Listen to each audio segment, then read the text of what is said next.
Tom not coming? He won't Tom be is able not to coming, make it. not feeling well right now. He what? He's not feeling well right now. We almost had a real late meeting tonight. Yeah.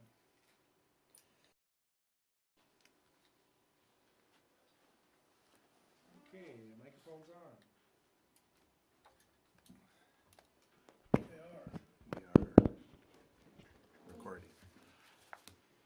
All right, welcome everyone. It's 6:40 on Monday, November 19th. This is a regular meeting of the Arlington City Council. I'm Rich Nagel, I am mayor, and I will be presiding at the meeting. At this time, I'll call the meeting to order, and would you please join me in the Pledge of Allegiance? I pledge allegiance to the flag of the United States of America and to the republic for which it stands, one nation, under God, indivisible, with liberty and justice for all. Thank you and welcome everyone. We will have roll call. Councilmember Highland. I am here, sir. Councilmember Yashewski. Here. Councilmember Batcher. Here. Councilmember Cowell is absent this evening, as is Councilmember Hattlestead. Councilmember Cowell may be coming a little later. We will announce it if he does walk in. Also at the table on my left is City Administrator Pat Melvin. City Attorney Ross Arneson is also absent this evening, so we'll carry on without him. In the audience this evening, Police Chief John Pedersen, welcome. Jason Femright from Bolton and Mink, welcome Jason. And Kurt Mink from the Arlington Enterprise. So with that out of the way, we get to the agenda. There are some changes in the agenda, and I will go through them right now. And under the consent agenda, items A, B, D, and G should be crossed off. A, B, D, and G. Okay, and we'll flip it over and under unfinished business, let's go with item 13A would be the TSE building, and that's considering changing the asking price on that building from $170,000 to $160,000. That would be for the remainder of the year, remainder of the current contract. Say the numbers again, Rich. 170,000 is what it currently is, and it's being proposed and recommended by EDA to move it down to 160. Which item number is it? That would be, we're gonna call it 13A under unfinished business. And under new business, an additional item, which would be 14A, and that is going to be approve or deny the sale of the 1998 Chevy 3500 truck with the plow. Just mention removing the PTO. Oh, actually, okay, I'm sorry. We're gonna remove the item 14 as stands on your agenda is gonna be removed and replaced with the approve or deny the sale of the 1998 Chevy 3500 truck. So the item on 14, update on PTO balances, that is going to be scratched. All right, any questions? Any other changes in the agenda? If not, a motion is in order to approve the agenda as amended. Make a motion to approve the agenda as amended. Second. Motion by Councilmember Batcher, second by Councilmember Highland. Motion by Councilmember Highland, second by Councilmember Batcher to approve the agenda as amended. All in favor say aye. Aye. Aye. Mr. Yashewski, did he vote? Okay, thank you. Sorry. 3 in favor, the motion is passed with 2 absent.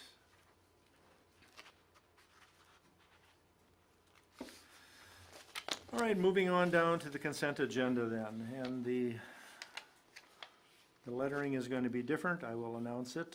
Item A, approval of the November 5th special workshop meeting. That's going to be item A. Item B, approval of the November 13th special council meeting minutes. Item B.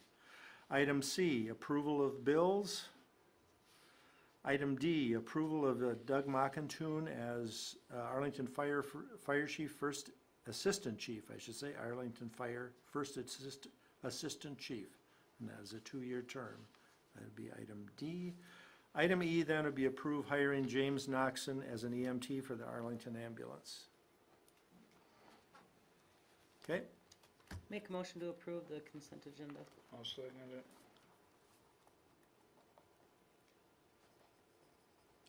motion by Councilmember Batchor, second by Councilmember Yashewski to approve the consent agenda as read. All in favor say aye. Aye. Opposed, no. Motion carried. I just don't know that there's anyone here to address the council this evening, so we're gonna move then on to announcements. Under announcements, first item is that city offices will be closed on Thursday, November 22nd and Friday, November 23rd in observance of the Thanksgiving holiday. Second announcement is the Designer Purse Bingo, which is scheduled for November 30th from 6 to, I believe, 10 o'clock at the Main Street Hall, which is located above the dugout. It says 7 in here. Changed to 6, I think. Change it to 6? Card sales begin at 6, so I'm not exactly what card sales. It's when they start Selling the selling bingo the cards. bingo Oh, cards, yeah. okay. So, yeah, so I believe it should be 6 to 10 with that information. The third announcement, Arla Dazzle, which is scheduled for Saturday, December 1st. We currently have raffle tickets available for $10 for sale here at the Arlington Community Center. Over $5,500 in prizes. First grand prize is $1,000 cash. Second prize is Hagen Miller Lumber Incorporated donated an $800 pellet smoker. Third prize is from Thomas Brothers, a $750 shopping spree. Fourth and fifth place prizes are Jerry's Home Quality Foods, a $250 shopping spree. And then coming in at sixth and seventh place prizes are $250 in Arlington dollars. So tickets can be purchased here at the Arlington Community Center for $10 a ticket. The next item is Santa Day, which again will be part of the Arla Dazzle event. Santa Day will occur on Saturday, December 1st from 9 in the morning until 1 in the afternoon, right here at the Arlington Community Center. Individuals are encouraged to bring food or a cash donation for the Sibley County Food Shelf. Lunch will be available for purchase, and it's open to the public and free of charge. Santa Claus will be there, as will KNUJ will be doing a live broadcast at that event. So 9 to 1 o'clock here at the Arlington Community Center. Another event as part of Arla Dazzle is the Library Quilt Show, which will be on Saturday, December 1st from 9 to 6 p.m. Individuals who are wishing to participate are encouraged to drop off quilts from November 19th through the 28th. They can certainly contact the library at 507-964-2490 with any further questions about participating in that quilt display. Lastly, we have the Truth and Taxation budget hearing, which will be occurring on December 3rd at 6 p.m. here at the Arlington Council Chambers.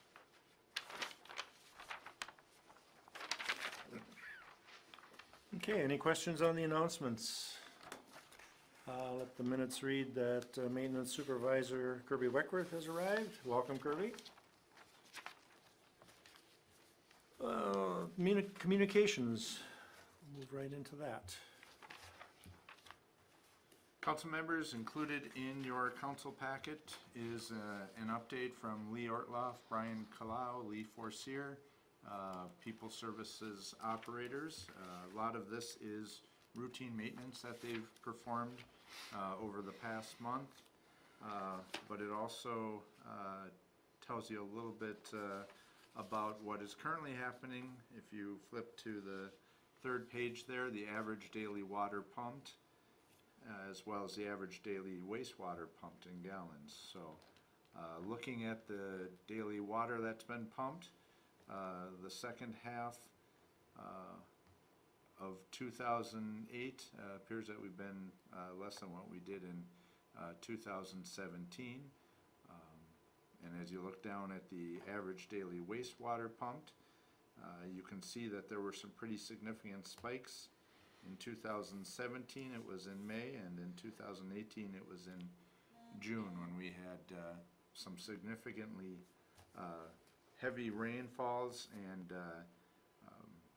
it was at that time that we were concerned about the infiltration.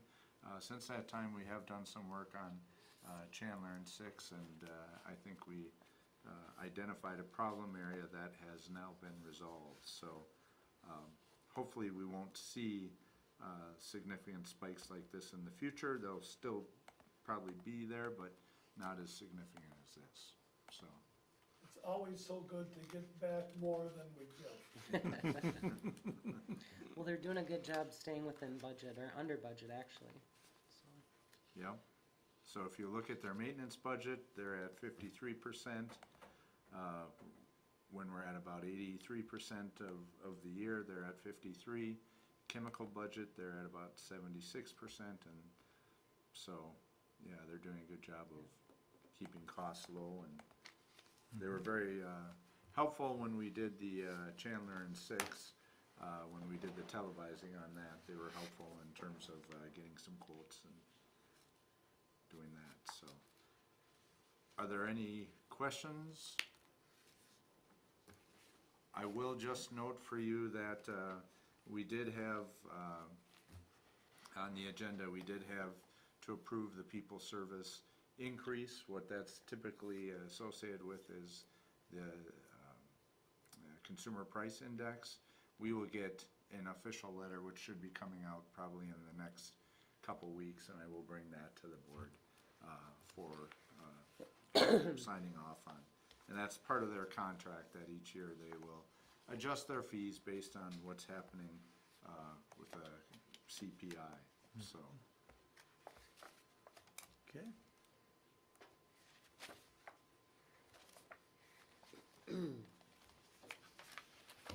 moving on to the next item, we had a total of 9 building permits, ranging from the most expensive was a $15,000 re-roofing of Amberfield. Otherwise, we had a remodel. We had 2 that were related to window replacement, 2 boiler permits. In addition to Amber, there was another re-roofing job, and then an overhead door that was installed. So between those 9 projects, the improvements were valued at $56,434, and the permit fees were $780 for the month of October. Okay, is there any questions on either one of those communications items? Hearing none, we'll move on to reports. Police Chief Pedersen, would you care to make your report, please? Welcome.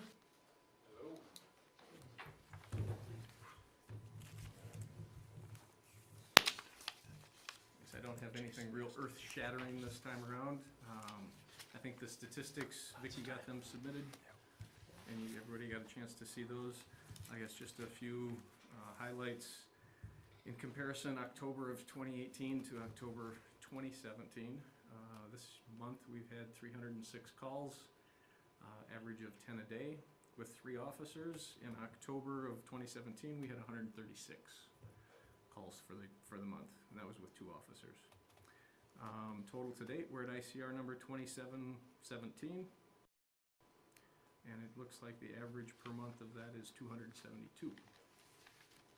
So, I won't bore you with much more than that. We had a very successful medication take-back day a couple weeks ago. We had a total of 27 parties that came in. A couple of them were actually from the county. From that, participating in that program, I guess we're looking at maybe getting a container at the police department that might be able to house it, and then once a month we could dispose, or once, depending on how full it gets, a couple months we could dispose of the stuff. Is that merely an extension of what the county has been doing already? Pretty much, yes. Okay. Yeah, it's just a little bit more local. People, the few that did come in said that it would be more convenient to have it here in Arlington, and I figured if it isn't an expense at all, we could certainly look into managing that as well. The couple notable dates that are coming up, obviously you'll touch base on the Arladazzle. We've been meeting with the committee, and everything is kind of in line with that. We've got State Patrol, County, and Gaylord PD going to be assisting us. We also have the huge support of the ham radio guys that are doing a volunteer with us again. Can't thank those guys enough. So it seems like the progress of that is going well. Let Kirby talk about those. And we have two presentations that we're going to be doing December 13th at St. Paul's School and December 17th at the Arlington Civic East building. Sarah and myself have gotten together with a group called Partners in Prevention, and it's a sponsorship to promote teens of being sober and drug-free. Along with that group, we're going to be doing a presentation of trends that are going on in Minnesota, around the area, and cover a few topics that parents might find interesting. So we're hoping to get a turnout that attends that. The December 13th at the Sibley East is going to be in the auditorium. So I guess if anything, come see the new auditorium. What was the date at St. Paul's? St. Paul's is December 13th. 13th, and Sibley East is Sibley East is December 17th. 17th. And those will both be in the evening. The hours are going to be posted at the schools on a brochure as well. So we'll get those out probably at the next meeting. We can advertise them a little bit more too for the next council meeting.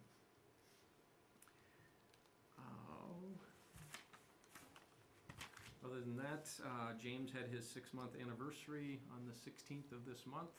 I've got his performance evaluation to be delivered to him, ready to go. So I'll get that up to Pat as soon as, I think James comes back to work on Wednesday, so we should be able to get that done.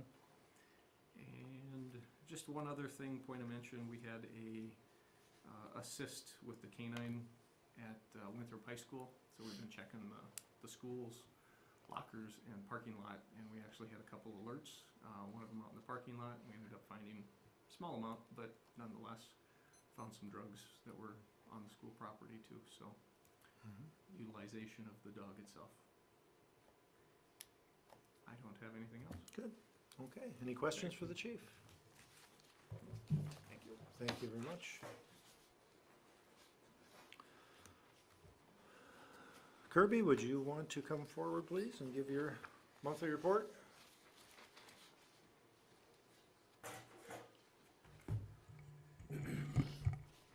Good evening, council, Good evening. mayor, Pat. All right, so, since the last time I was here, we accomplished our tree planting back on October 13th with the help from the 4-H group and probably a dozen citizens. We planted a total of 92 trees in probably about 4 hours. Approximately 30-35 of those were in the parks and the rest were in our boulevards. So big thanks to the 4-H and the people that were there helping with that. Along with that, I completed updated reports for the DNR. They send a bunch of reports to us on the email. We're supposed to fill those out just to update them on what we've done. with the grant and meeting all the stipulations of the grant. Got all the invoices back to Valerie from the DNR. And the progress with that grant is going very well. I guess I don't have all the requirements written down here, but we're close to meeting all that. I think we shouldn't have a problem with that next spring. In the final planting that we'll do next spring with that grant. Got some curb painting hired out because our city sprayer broke down, and the company we bring it to get it fixed told us the transducer was blown, along with the embossment that it sits in. It was worn and cracked, and those parts are no longer available for that sprayer. It was almost 20 years old, so that is now, we don't have a sprayer at the moment. New one they quoted me that would replace the one that we had is $4,400. So I suppose we'll be addressing that in the future here. Street sweeping, we were pretty busy with that for a better part of a month, getting the leaves swept up. Due to a couple early snowfalls we've had, there's snow in the curbs. I'm hoping that melts one more time so we can kind of do one more touch-up.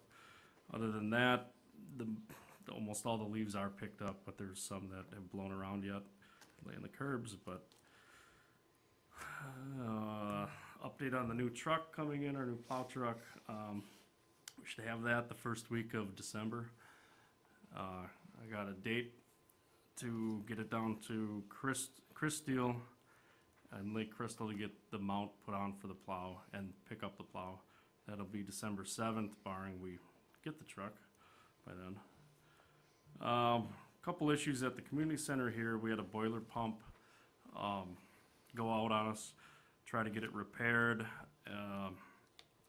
Something went wrong with that. We had to buy a new one. That was, I'm pretty sure, the original pump that was in yet. Luckily we have a backup pump. So we're without a backup pump essentially for about 2 weeks, but we have that back in now and working. Along with that, right now there is a valve actuator out that opens and closes the hot water for our west entryway. So that is just blowing cold air right now. But the tech had to order a part that should be in hopefully next week. Get that fixed up. So we've kind of had some repair to do up here. Mike also had his year review. November 13th was his year. First year was up. Gave him his review. It came out commendable. He continues to improve. It's a steep learning curve, a lot to learn in 1 year, but he comes in enthusiastic every day, and our working relationship is great, and he continues to improve, and he's a very dedicated worker. So he also he has had his Class B permit for a couple months. It was so hard to get in and take the actual test. They're so booked up in Mankato, but we finally got that done, so he has his Class B license now, finally. Update on the school zone signs. We have the post pounded, and we're waiting on the speed limit signs yet to come in, and then we'll be able to post those up. Hopefully after our chaos with Christmas lights and everything else kind of slows down, and Arla Dazzle will be helping out a little bit with that. So hopefully within the next couple weeks we can tackle that and get those up. And man, that's, I guess, all I had written down here. So is there any questions or concerns? I know we will be, a little further down the list, we'll be paying the final payment on the Second Avenue street project. Is there anything Okay. that, as far as you know, Kirby, everything looks fine? I thought No everything questions? came out Okay. pretty solid. And the alley by Yeah. the grocery store, that, Yeah. everything looks it good to looks me, but- good. I Okay. didn't pick up anything Okay, that has to be readdressed. okay, So, good. Questions for Kirby? Anyone? What did that pump cost for the community center? Do you have any- I think it was $350. Oh, I'm thinking 3,000. No. It's what is it? 1.5 horse motor Okay. that's mounted to the pump or the boiler pipes. So there was some leakage right outside the door here. What Yeah, was that? Was well, that when related that- to that? It's not related to that. I have a feeling it's related to the part that we need to get in and get fixed. Oh, When the tech comes back here, I'll be asking him about that because Okay. our boilers upstairs, the safety popped on a couple of them, so the water flushed onto the floor, found the cracks, came through the ceiling. okay. But that, since we've addressed that, there's no imminent danger or anything. Yeah, okay. The building will heat and be just fine until he comes back. We lowered the pressure, took some water out of the system, so should be okay. Okay. Anything else for Kirby? Thank you, sir. Okay, I see Thank the you. Christmas decorations are going up on We're- Main Street. we're getting there, yep. All right. And we're in the midst of also trying to get all the building bulbs swapped out to LED. So that might take some extra hours, but it's a lot of bulbs. But we'll get there. So, It's Kirby. Okay, thank you. Thanks, Kirby. Thank you. All right, Jason, would you come forward, please? You have a report for us. Do indeed. Hey,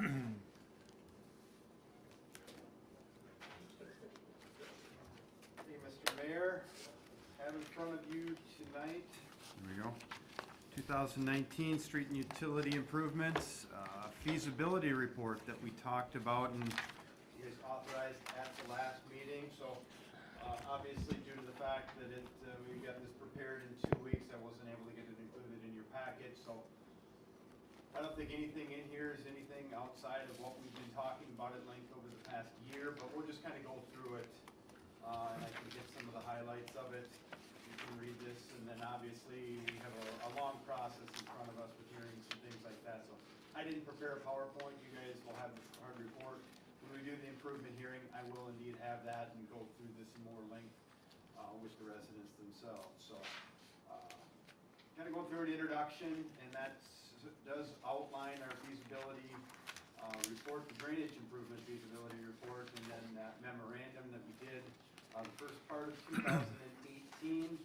And like we talked about, alternative number 3 is what kind of rose out of that feasibility report and subsequent memorandum, and has kind of crafted the project that we have here this evening.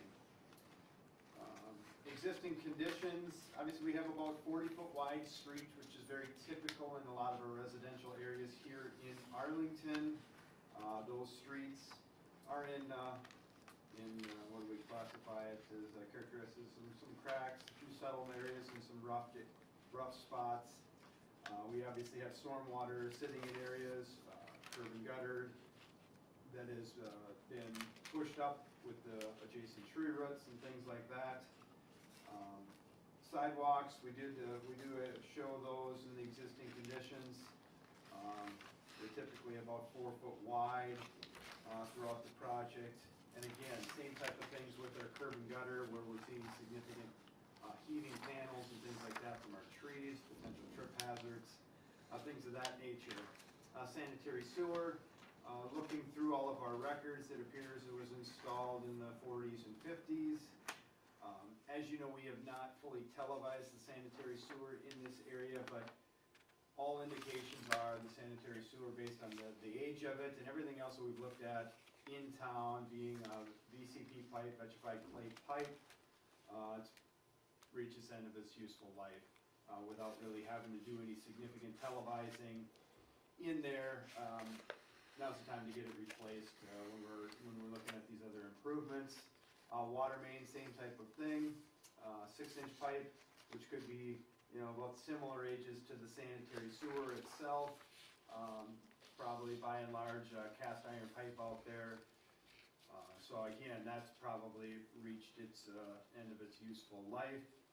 Storm sewer, we've talked about that at length. All of this area that we're looking at improving currently goes downstream from the Baker Street area, underneath that mobile home facility, and ultimately to that ditch that goes to Highland Creek. So the feasibility report really outlined some of the issues within this project area as far as upwards to 2 feet of standing water at that Clinton and 2nd Street intersection over the years. So we really looked at this significantly in comparison to other projects with those other studies that have really brought this to life, that this is indeed something that needs significant attention and these improvements. Moving on to the proposed improvements, like we have in our other previous projects, we've looked at some slight reductions in the street widths in select areas where we're talking about definitely residential areas outside of schools. We've obviously looked at the street widths themselves as far as how we wish to put them back. It'd be great to continue to have these nice wide streets and everything, but those all cost money. 36 feet wide, face-to-face is what we've kind of settled on as kind of the typical city standard for these residential streets themselves. That allows our curb and gutter to come in a little bit further, getting away from some of the trees that are out there that are causing some of the heaving on the curb and gutter. And it allows us some flexibility in changing some of those street grades by bringing those in, and it changes some of the grades on driveways, and it just makes it a little bit easier to design the street grades as we're talking about changing some of those within this project itself. Replacing it with our typical residential pavement section with biaxial geogrid down, and then some sand, class 5, and ultimately bituminous. High back B618, concrete curb and gutter, and then the under drains underneath those curb and gutter to help a couple of things, drain the underlying road bed, getting the moisture out from underneath that prolongs our pavement. Also provide tees for local residents or adjacent residents to connect their sump pumps to those. Not roof drains, not surface water, but groundwater can go into there. So that's worked out well for others in the past, and so that's a big benefit to be able to provide that on these street reconstruction projects. Sidewalks are proposed to be replaced with a 5-foot sidewalk on one side of the street. That location will be illustrated in this report, is subject to change. We'll talk to the property owners that are, as we're going through this process, we will look at the topographic survey, and ultimately in final design, we'll identify what makes the most sense as far as the location of the sidewalk, and we'll kind of work with the property owners out there, to put it in a location that makes sense for various reasons. Sanitary sewer, replacing the existing VCP pipe with new 8-inch diameter PVC gravity pipe with 6-inch services to all of the properties. We have worked with People Service to help identify both sewer and water connections to the best of our abilities here in this short amount of time. We'll continue to do that through final design, understanding who's connected where, so we're trying to do the best we can, understanding where things go here in this preliminary feasibility report. So we had some of those conversations, because that puts together the assessment role, and I don't want to tell people they're going to have a sewer assessment when their line comes up the other way, and maybe that's something that was low-hanging fruit and could have understood that. So trying to do the best we can with the information in a short period of time. But again, if we get out there and the sewer goes another direction, we can change those assessments as we go.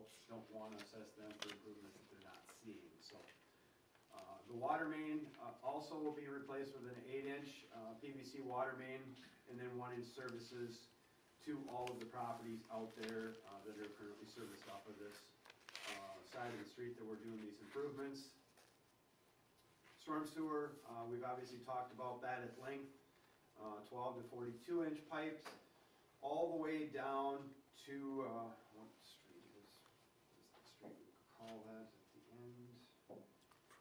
Creekview Lane and ultimately discharge to Highland Creek. As we're reviewing this, obviously we're gonna have to obtain an easement or two from the adjacent property owners, so we've taken some of that into account in our numbers to potentially remove a couple of trees through there and work with those property owners to identify an easement location and potentially some compensation for doing so. We'll work through the process of that, but try to take that into account. That will be the case. We do have a majority of right-of-way all the way down Clinton Street, the south side of the cemetery, and just have to cross a couple of properties there. One of which, from the Creekview Lane to the creek, has a current storm sewer that we're essentially replacing with a larger one before we discharge to Highland Creek. We're looking at the type of pipe material that we should utilize, since we are talking about this large storm sewer pipe. I'm reviewing some of the various materials that are out there that have provided, obviously, we want a cost-effective, high-quality product. We don't want the cheap products and just doing it halfway. So I want to make sure that we're getting the best bang for the dollar, and so we're reviewing various types of pipe material. Typically, we do concrete pipe, but there's a couple of other options out there that I want to seriously consider. We may put them in as an alternate. I'm still weighing that out. I want to get some more evidence of where these other pipes have been used, success stories, failures, all of those things before we finalize the design. But since we have so much of it, and it really dictates a lot of the price of this project, I think it's worth looking outside of our typical concrete pipe and make those considerations to, the last thing I want to do is put in something that's, a fly-by-night product. I want a good quality product, but yet we're certainly conscious of cost as well. So wanted to point that out. We'll be doing that all the way through final design. We may have a little bit of, I may bid it as an alternate. We'll see what happens on there. But again, I'm just trying to put ourselves in the best position here, because this is a significant amount of storm sewer here, and trying to understand costs. Permits, Department of Health for the water. We'll have some Sibley County permit with the intersection of County Road 17. Potential DNR permit, MPDES. That's the stormwater permit, the erosion control, and then certainly Highland Creek Watershed District for that connection. We did put in here sump structure right down to the end of Creekview Lane. We did that in a 2015 project. It helps to potentially settle out solids that could be backed out before they go into Highland Creek. That worked well in our discussions with the watershed, so I've already included that in here. As soon as we start forward with the final design, I will engage those guys, that group, to make sure that we're working in the right direction with them. We understand that process. In the past, it's had some shortcomings, and we don't want to fall into those, so we're going to be talking to them right up front. Estimated costs are on that next page. That 2.4 number is very, very, very close to what I was talking about from conceptual. So I went through this cost estimate at length with my design engineers, and trying to look at areas where we could potentially save some costs and things like that. We do still have a 5% contingency in here, since we're 2 weeks into this project. I couldn't reduce those in there, but we'll continue to look at ways to potentially shave some costs, but it is coming in right near that number that we talked about during our last meeting. So I didn't know. I had goals of it coming in slightly less, but understanding the current pricing and looking at all of those, with this large amount of work that we are doing, a couple of dollar savings on particular items can really reduce the cost. So if we can get a good competitive bidding, hopefully that can take place. But again, we're still right in the avenue that we were talking about, so nothing really new there. We followed the city's assessment policy for preparing the preliminary assessment roll. Briefly going through that, the streets are assessed 25%. of the improvements on an accessible front footage basis. The corner lot policy was also utilized in calculating those frontages. The concrete curb and gutter is assessed 50% to that same accessible front footage basis. The sidewalk is paid 100% by the city due to those revenue funds I believe you get from the hospital. So those have been pulled out, there's no assessments levied for those. Water and sewer is 25%, and for the main line and 100% for the service on a per parcel basis.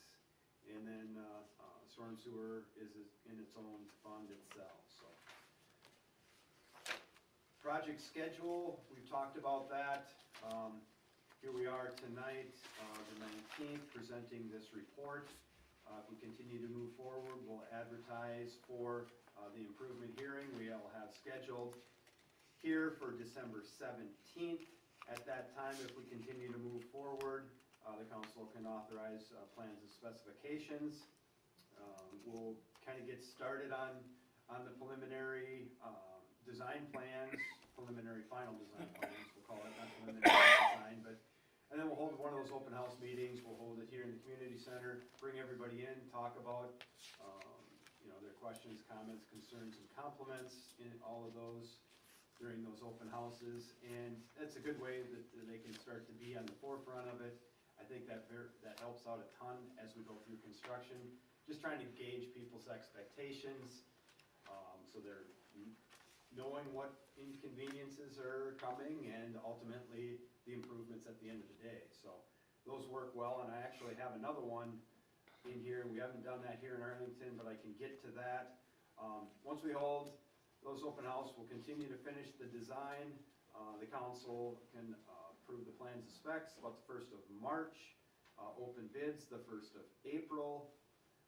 Mail out notices for the final assessment hearing. So once we have all the final numbers, we'll rerun the assessment roll and send that out to everybody and hold that assessment hearing about the first part of May. And at that point, that puts all of the onus on the council to acknowledge if there's appeals, any things like that, to make great informed decisions on these very large dollar projects, and before we authorize that contract to the contractor. So all of those things continue to fall in place. We can award the low bidder on the 6th of May. And then what I have in there is holding a second open house meeting where I would invite the contractor to come in, and we can kind of start to talk about schedules. Where are they gonna start? How are they gonna do this? It's a good opportunity for us to meet with the residents and the contractors, kind of showing this team that's gonna be working on things. We'll have the first newsletter that kind of points out points of contact, things like that. I think that works really well. Just another point of connection that help gauge people's expectations so they're not calling City Hall all bummed out of what the engineer or the contractor's doing out there. So I think that works very well, and I want to do that here with this project, understanding that we have a lot of people that are being impacted with it. And the schedule, we may know some of the initial schedules at that time, but again, just kind of meeting the team itself. So beginning construction shortly thereafter, with the completion, substantial completion at the end of 2019, and then that final bituminous lift would be held out until the following year. With that, there's a lot of the exhibits in here that are, I kind of talked about as we went through the report itself.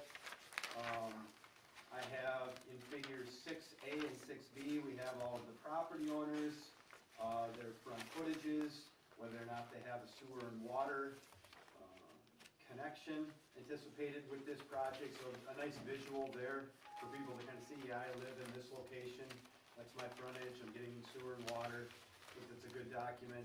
It helps people clearly see where they are in relationship to the improvements themselves. And then in Appendix B, we have the cost estimate, and then ultimately Exhibit 2, which in Appendix B is the preliminary assessment roll. And this is what I'll be providing at the improvement hearing, and the first thing I'll say is these are not final numbers. We still need to bid this project, but in reviewing the total preliminary assessment column on the far right, that's what everybody's gonna be wanting to look at. those numbers are all relatively similar to the projects that we've done in the past. So I mean, I always look at this as this, does it make sense? Are we missing something here, or we have, something in the wrong column? We just put this together.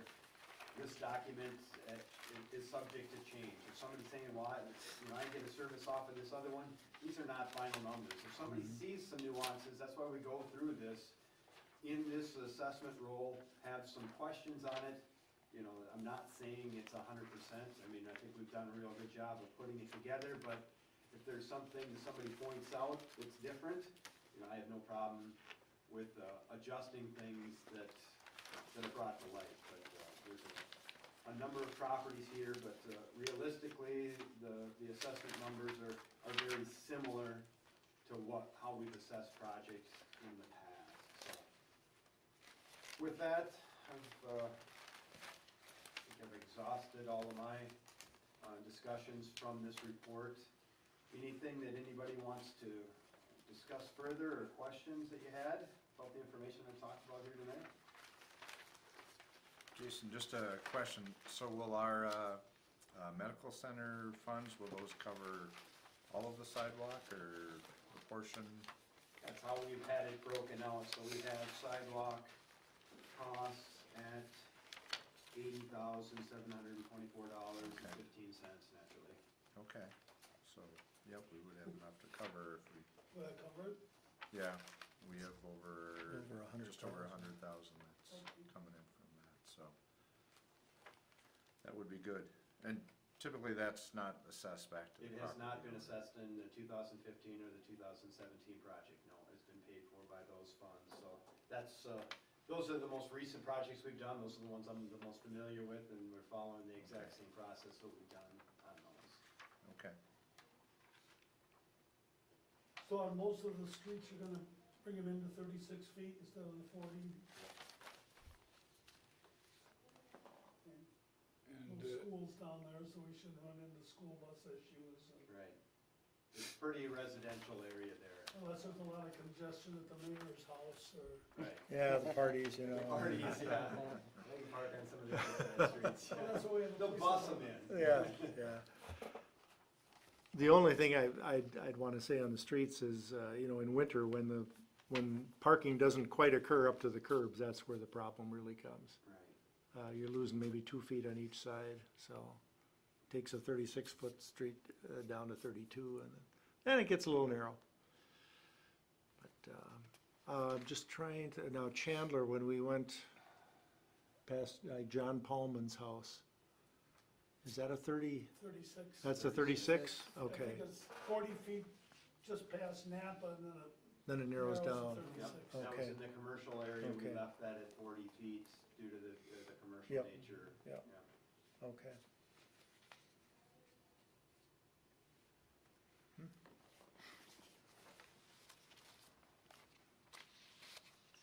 Well, I think we should get the shovel and start digging. Let's do it. I'll bring my gloves. you need to go. So yeah, if we approve this report and call for the improvement hearing, we'll get all those advertisements out and the notices, and be back here in about 4 weeks. Do we wanna hold that here within the council chambers, just based on the numbers, or what are you guys thinking, or do you wanna hold it over there? Maybe over there. I just wanna make sure that, I can bring a projector and all of that stuff, and, wherever you want me, I Okay. can bring my song and dance wherever. I think the 17 project we held here, but the Right. 15 one we held there, We did. yeah. And, Yeah, it got a little crowded in here. Yeah. It'd be nice if it Yeah. was a little bit more open. Yep. That So would be if good. that works, I mean, we can maybe do it at 6 o'clock or something, an hour before the meeting, or 5:30, I'm not sure. But probably allow at least an hour yeah, discussion, because I'll have, my normal 20-minute presentation probably, followed by fielding questions, and I'll certainly play off that we're holding that open house. If you have general questions about how you're connected, that's what those open houses are for. Encourage people to do that. We're here to kind of talk about, are these improvements needed, and outline why we have these improvement hearings, but having the open house immediately after that maybe puts people off, if they don't feel like they have to talk at a formal meeting right, as well, which right. it makes it more comfortable sometimes, so. Yeah, no, I think 5:30 probably would be, I'd sooner see a little more time rather than Right. running out of time, Yeah. so. Do we need anything for Jason to move forward, a recommendation or a motion or a? Just Consensus. accepting. Yeah, just accepting, so, Right. okay. Thank you very much. Jason, Get it You're out? welcome. Thanks, Jason. Thanks, Jason. He does such a nice job. I hope they pay you well. You guys are paying me well. I appreciate it. I work hard for you guys. Yeah. Yeah. All right. Thank you, Okay, everybody. thanks again. Happy Thanks, Thanksgiving. Jason. Yep, you too. Yeah, Pam, thanks. Will this turn off? no, I talk loud enough, I think everybody heard me, I hope. All right, we will move on then to resolutions. We have Resolution 72-2018, dealing with the polling location.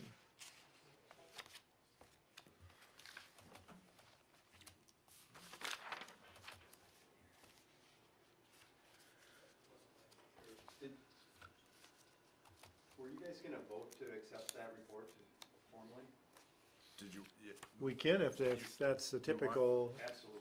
oh, okay. I'll make a motion Okay. that we Yep. approve the report and Just move a- forward with the project. Second. Okay. Motion by Councilmember Batchor, second by Councilmember Highland to approve the preliminary engineering and report given by Jason Femright of Bolton and Mink, and to continue moving forward with the project. Is there any questions? All in favor, say aye. Aye. Opposed, no. Motion is carried.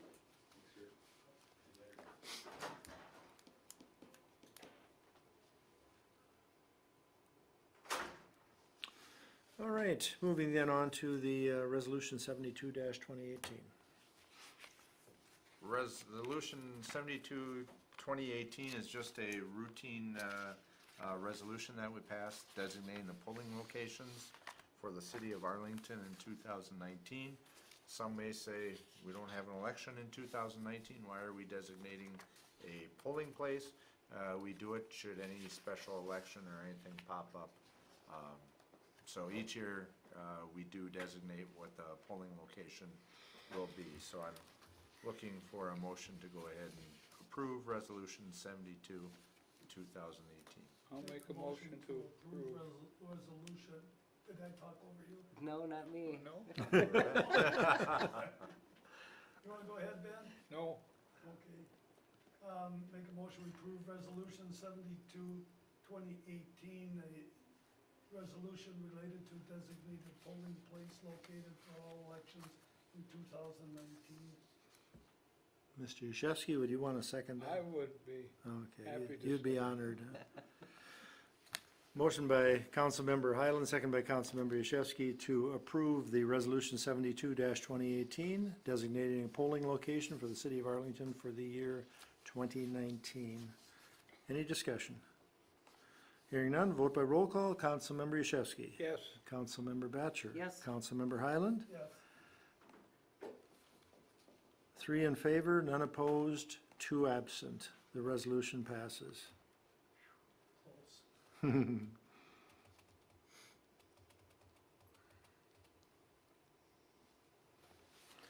Okay, move on to then Resolution 73-2018, purchase agreement for a property sale.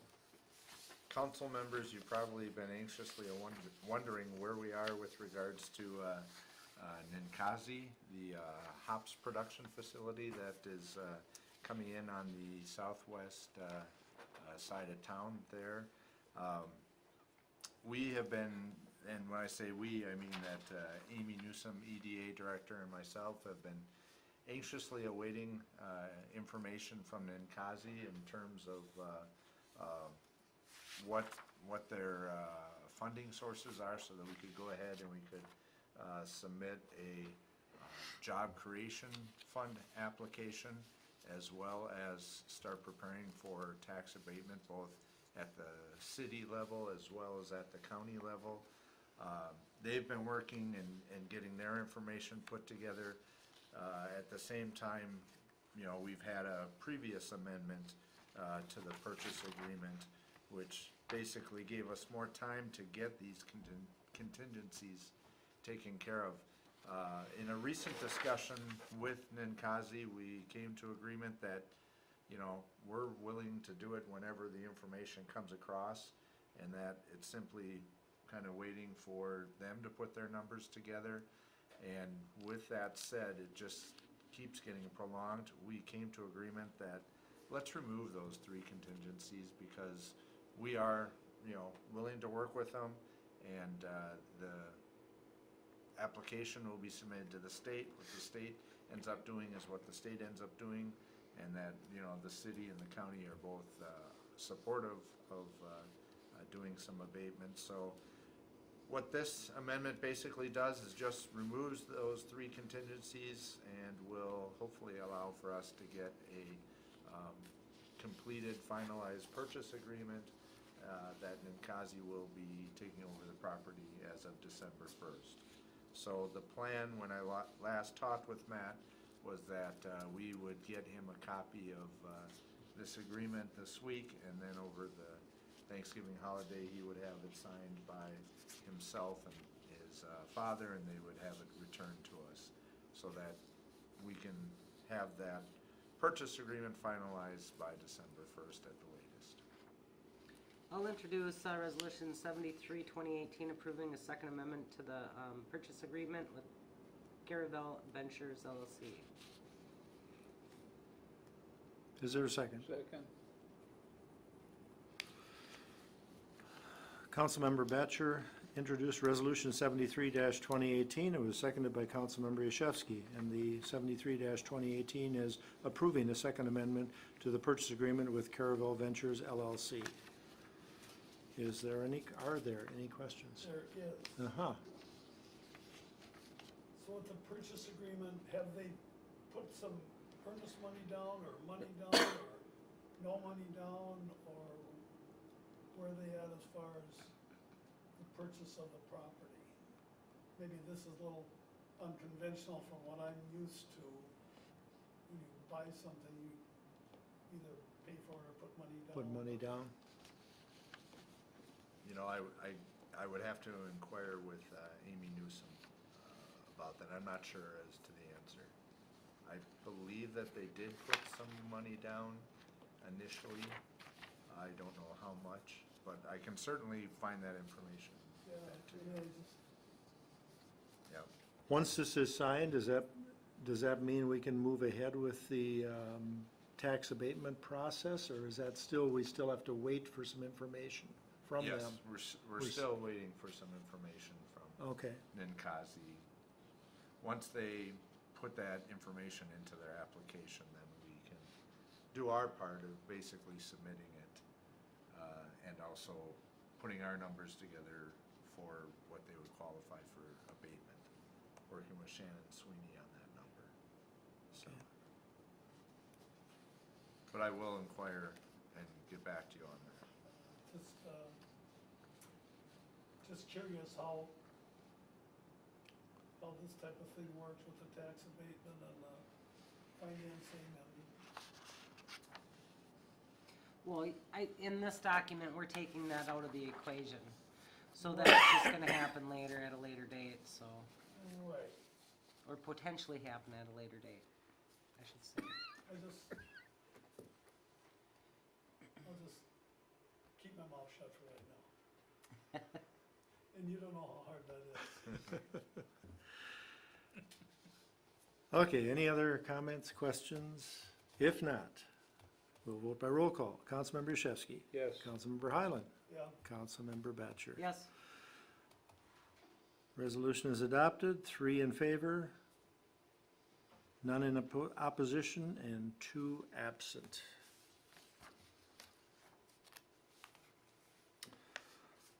All right, moving on to unfinished business, approve or deny transferring investment account from Morgan Stanley.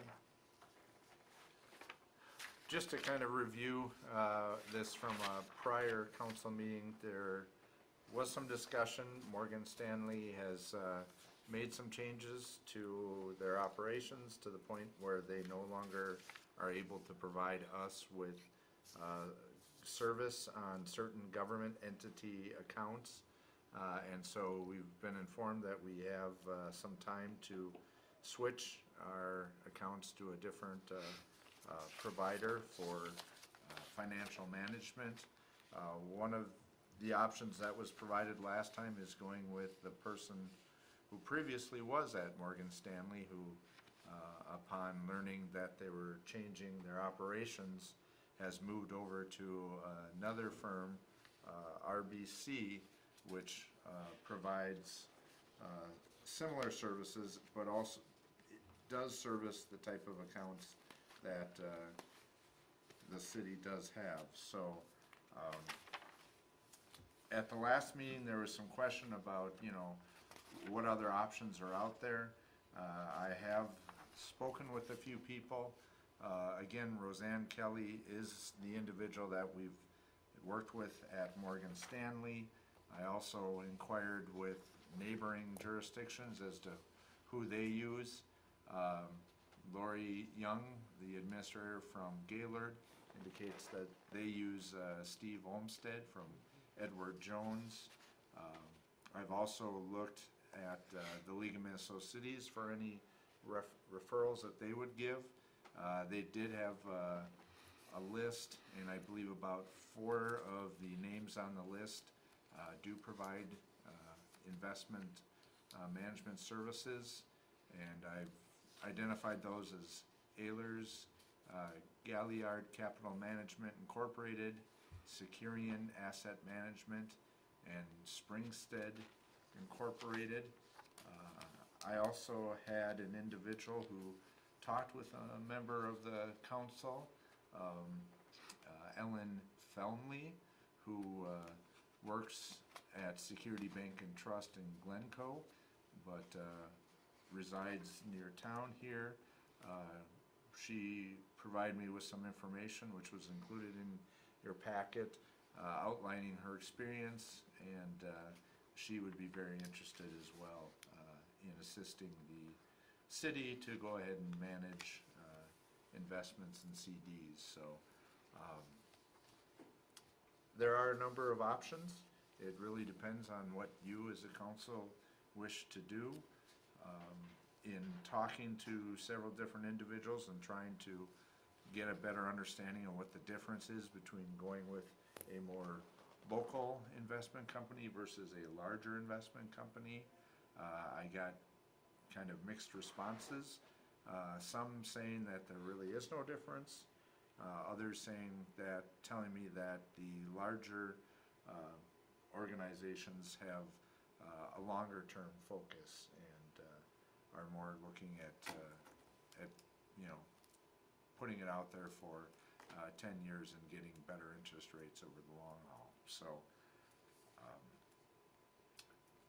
What about management fees or things like that? How do they shake out? Big guys, little guys? Yep.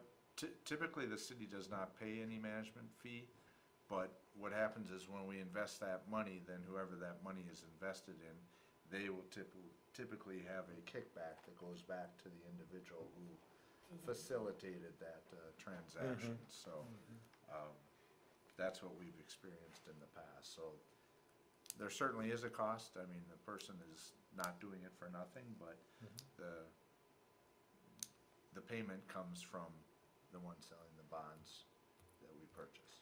So is there a way that we can get like I mean, we got a little bit of information regarding vendors and different individuals that are able to do this for us. Can we get more information on specific ones? Can we reach out to maybe the ones that the League of Minnesota Cities recommended and such to see what their fees are, what their, because I mean, it's coming off of somewhere, it's coming out of our pocket. I'd like to look at that or whatever too, to see what the different programs they have available. And if it is looking at long-term or whatever, I think that's what we kind of should be looking at too, rather than the short-term. unless this is gonna be bonds that we want to renew more often than not. Yeah, I can certainly put together kind of a questionnaire and submit it to the four that were on the referral list from League of Minnesota Cities. Of course, League of Minnesota Cities does not endorse No. or, Right. No. you know, who Well, we should provide. There was a bunch on there, and Yep. we already work with a couple of Yep. them that I see. AGGW and David Drown, right? I did inquire with David Drowns and spoke directly with Shannon, and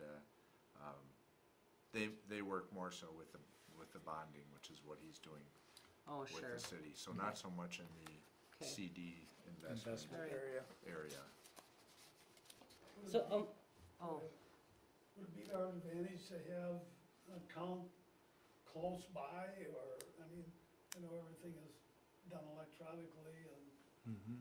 you know, do we get better service from the smaller people or the bigger people? You know, closer in or further away, right? yeah, that's why I'd like to see, something from them.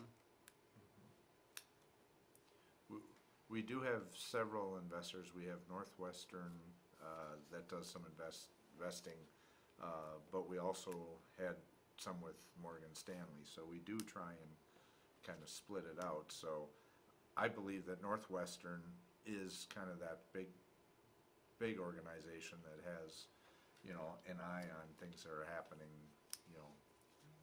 on the big picture. You certainly could, go for something maybe a little more local and have that aspect as well. Well, I've had some firsthand experience with dealing with Edward Jones, Steve Olmsted, and I had very commendable job that he's done, and seems to be a very nice guy to deal with, so. Well, I'll make a motion to table, the, transferring investment account from Morgan Stanley until we get some more information with these other, vendors. Second. Motion by Councilmember Batchor, second by Councilmember Highland to table the, I think we're just tabling the transfer, I should say, transfer from Morgan Stanley to a new vendor. Okay, any- Just- Go ahead. Just to confirm, so you want to check into the four that I've identified from the League of Minnesota Cities list, as well as check with some local, Right. okay. Okay, and basically put together a questionnaire that maybe I could run by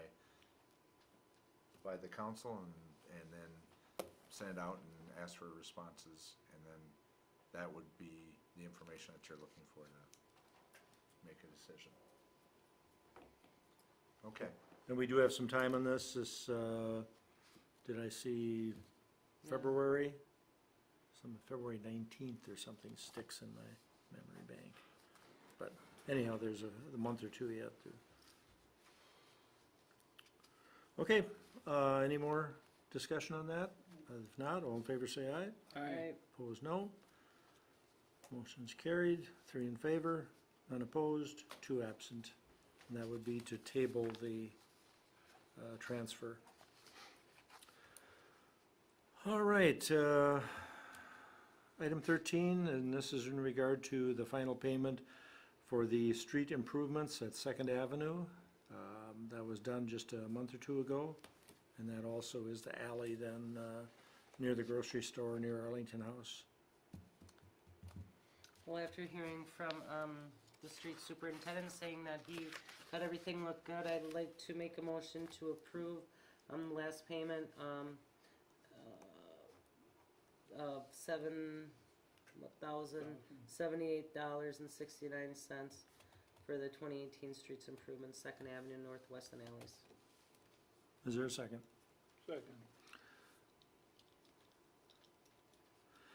Motion by Councilmember Batchor, second by Councilmember Yashewski, to approve the payment of the contractor's estimate number 2, and it's the final amount, $7,078.69 for the 2018 street improvements, which involve Second Avenue Northwest and alleys. Can I make Yes, one slight revision? yes. Can we put upon submittal of all required documentation? I know in talking with Jason this afternoon, there are a few documents that Chard needs to submit, Okay, so if I'll we could amend just my add that. motion to that. okay, that'll Thank be included in the motion then. All right, everyone understand the motion? It's for approval of payment upon submittal of the required documentation by the contractor.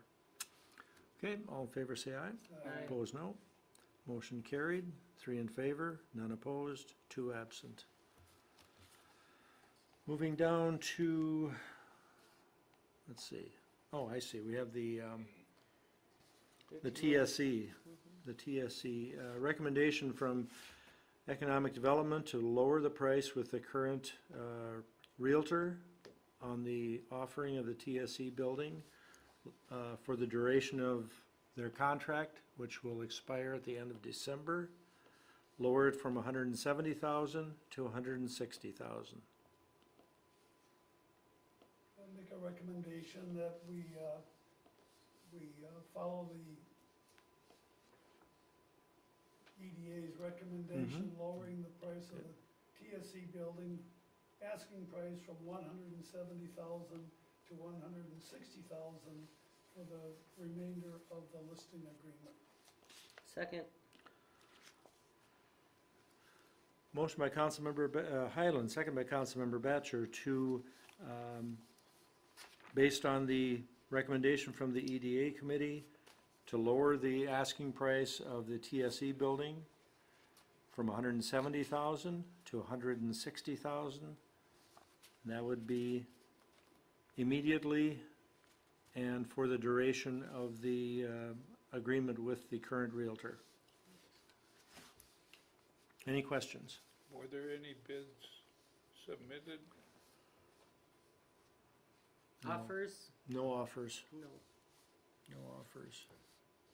And just for your information, the EDA is in the process of looking at a different Realtor after the first of the year. In fact, they made a decision tonight, which will come up at a future meeting, to go with another Realtor for a 3-month period, beginning January 1, so. Okay, any other questions? Hearing none. All in favor say aye. Aye. Opposed, no. Motion carried, 3 in favor, none opposed, 2 absent. Now we'll move down to item 14, which is a new item taking place of the one that was scratched, and that is approve or deny a sale of 1998 Chevy 3500 truck with plow. Council members, believe it or not, we had a total of 19 bids on the 1998 Chevy pickup truck with plow. And the top bidder came in at $5,850, Craig Gorsh. Nice. So, Well, I think we should ignore the top 3 bids and award it to the 4th bidder. Because? I can't read his writing, otherwise we would. I'll make a motion that we accept the bid. $5,850. $850. Second. Was that a motion? You did? That That was a motion. To approve. 50? $58.50. 50. That was $150 off.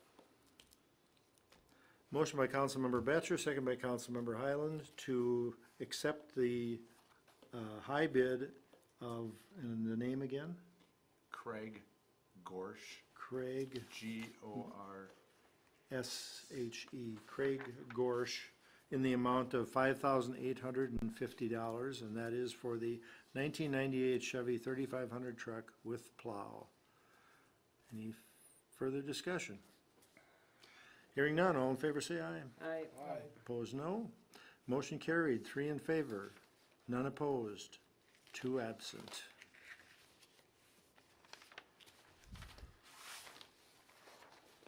We will move on to item 15A. I'll just let you go with those. Council members, I just wanted to kind of give you an update. Everything went exceptionally well for our election. We had Vicky Pomploon, who was kind of leading efforts and directing that.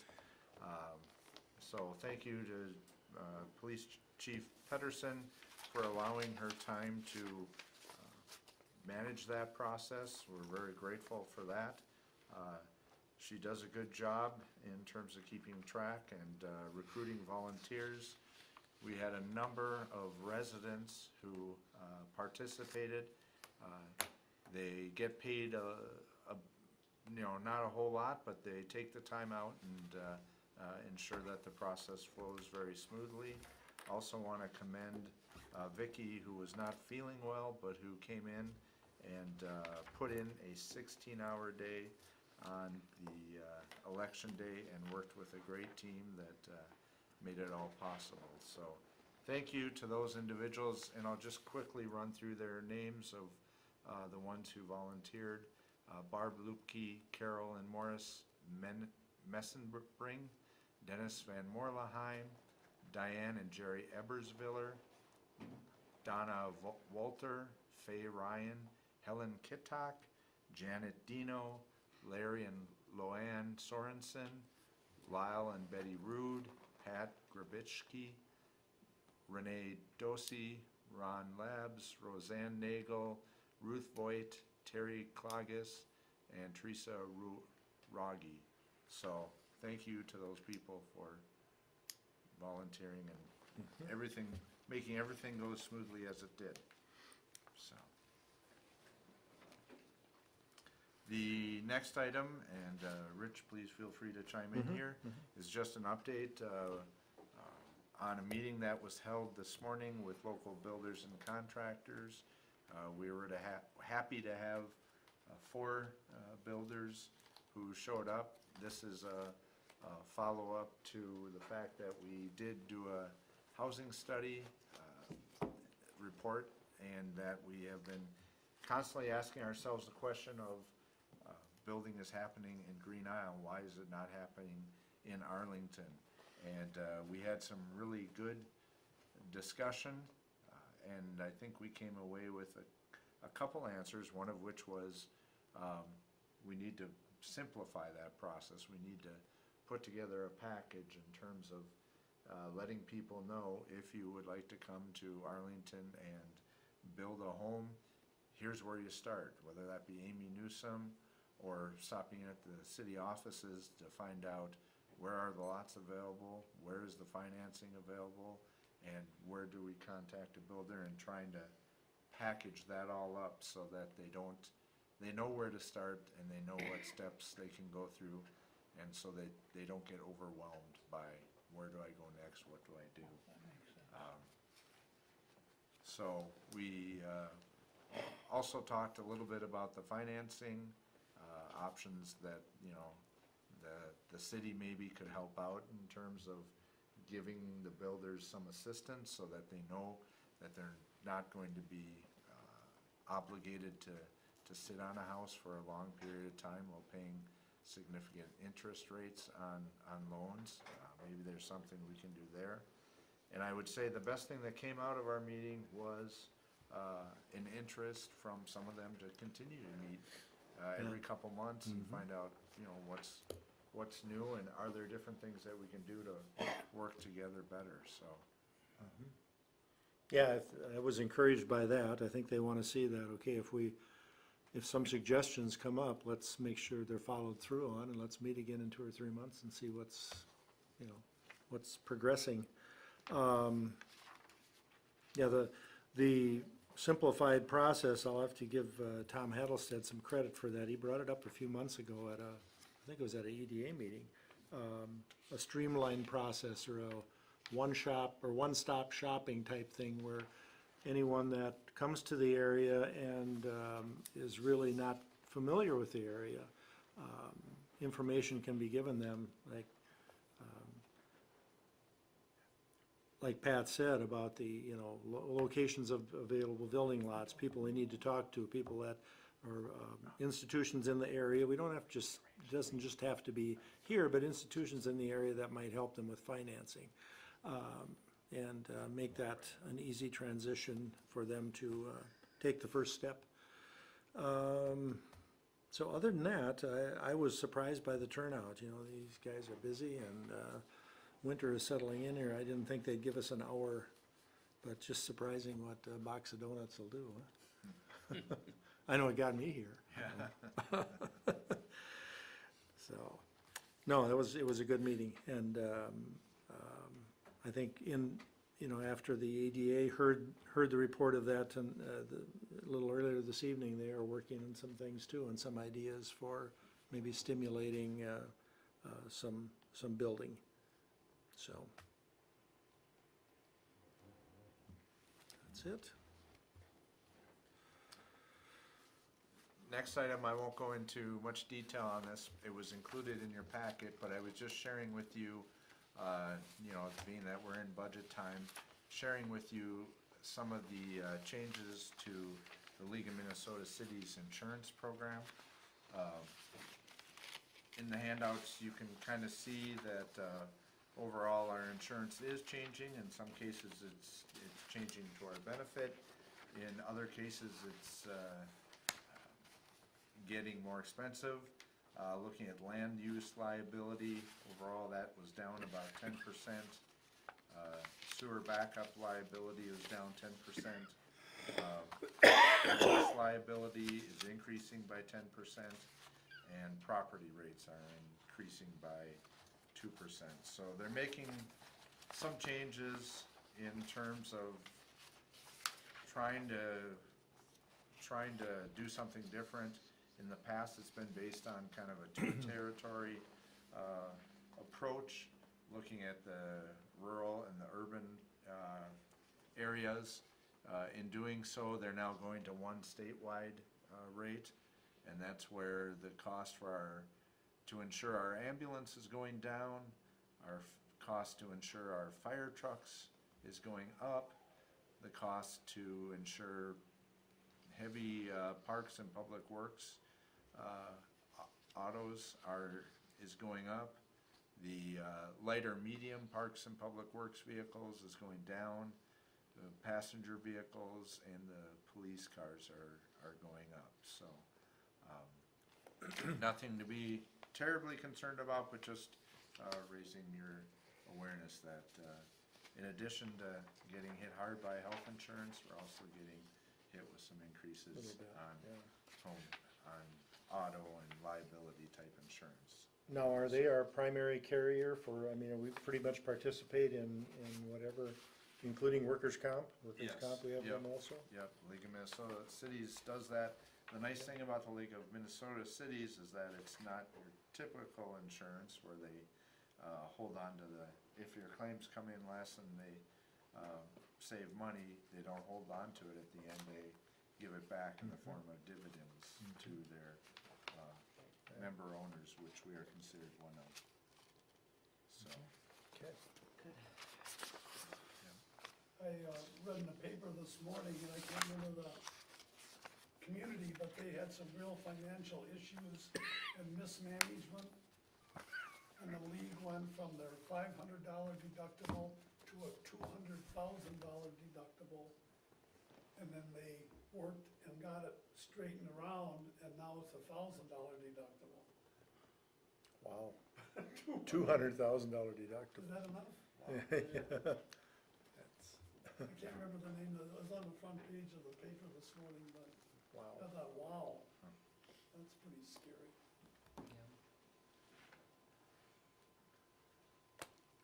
The last item that we have is just to give you a quick update on the Northland Drying noise concerns. We continue to have concerns.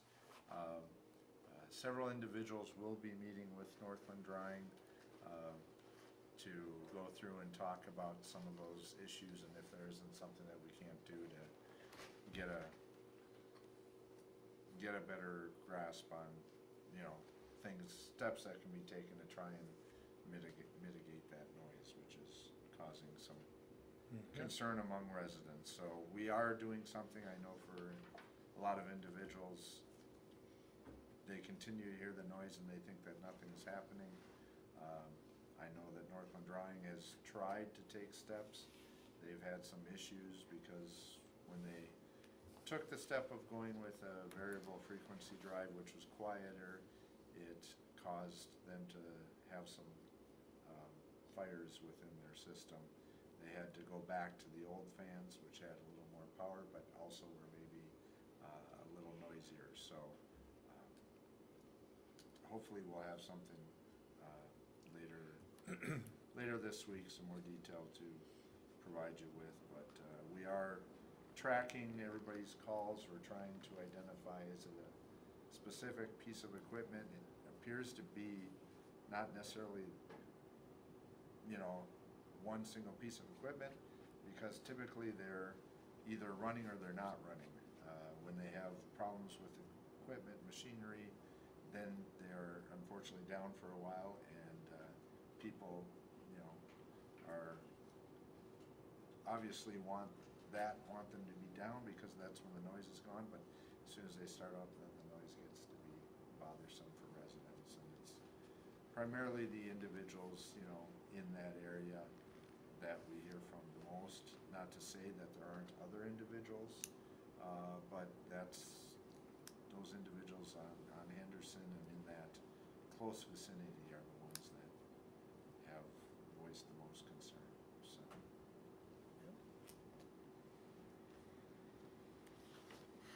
Any questions on that? No. Open discussion? No.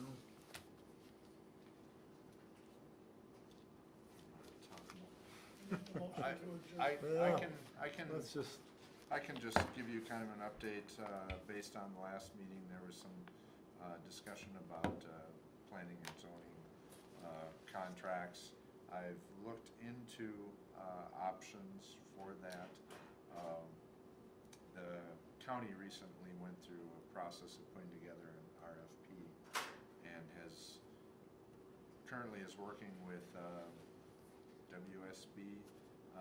They have an individual, Kurt, up there who is assuming kind of their planning and zoning office. They're contracting with him to address some of those issues. Roxy is gonna get me a copy of that. She also said that they did have, I believe, 4 individuals who applied to provide that service with the county. The county is going to be talking, I believe, in the next coming year in the next coming 2 months about what they're doing in 2019. I don't know, it may be a benefit to the city if they were to continue with WSB, for us to go with WSB. Another option is Bolton and Mank, who we're currently working with Jason. I've talked with him, and we could have a meeting at some point in the near future to sit down and talk in greater depth about contracting with them. So the council does have options if they choose to go that route. there is a 30-day notice if we do want to discontinue service from the current planning and zoning person. But that does not have to be, that can be any time during the year. We do have a contract. Did you find the actual contract, the 2018? Or did just 2017 just carried on? Yes. Yeah, okay. Yep, we carried on with 20. So basically right now we're on a 1-year contract just stating the conditions, and the $80 an hour is what we pay. But the 30-day notice can happen anytime. So if we don't do it by the end of the year and do it early next year or whatever. I know the issue I'm having is that do we want to be without anyone? And I think to find someone else might take a little more time than just the month and a half that's available now before January 1.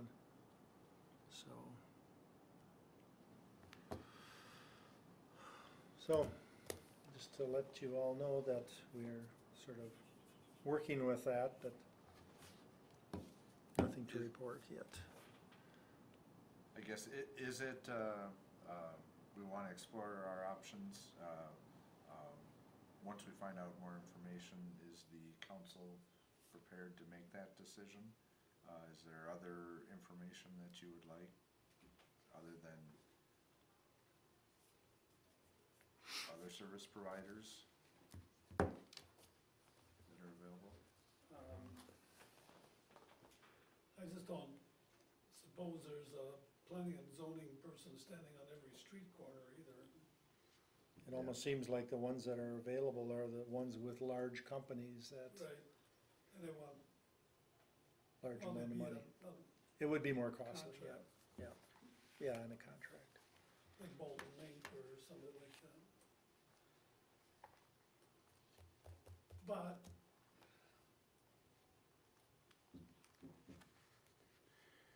If would they be able to we're not satisfied have the with close contact that we're kind of looking for?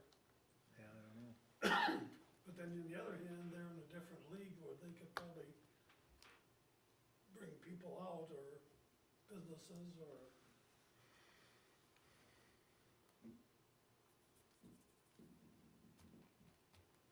but if we're not I think we need to devote a little more time and thought to it. I'm certainly not saying that we shouldn't be doing anything, but I just think that we have to look at all aspects of it and what situation it's gonna put us in, so, Ben might have had something. satisfied, Ben. I just said, yes. if we're not happy with the job that's being done, then we need to look. Yep. Do something different.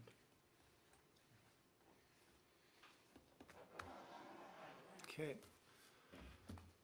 All right, is there a motion to adjourn? You bet. You had that, didn't you? Second. Pat, may I give you my October attendance? Yes, you can. I've got one too. Motion by